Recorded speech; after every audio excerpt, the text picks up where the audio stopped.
नमस्कार, आपण पाहत आहात डीएम न्यूज मराठी, आवाज महाराष्ट्र। बिडकीन येथे 28 फेब्रुवारी रोजी सायंकाळी 7 वाजता भव्य हिंदू संमेलन उत्साहात पार पडले।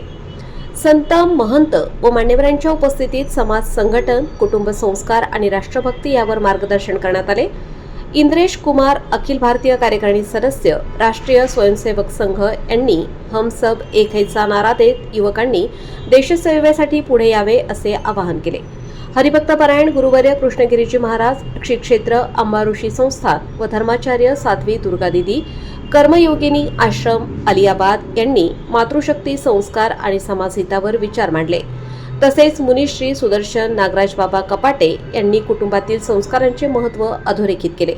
कार्यक्रमाचे सूत्रसंचालन रवींद्र ठाणके व ज्ञानेश्वर औटी यांनी केले। शेवटी अनिलजी गायकवाड यांच्या पसायदानाने कार्यक्रमाची सांगता झाली। उपस्थितांसाठी भव्य महाप्रसाराचे आयोजन करण्यात आले होते।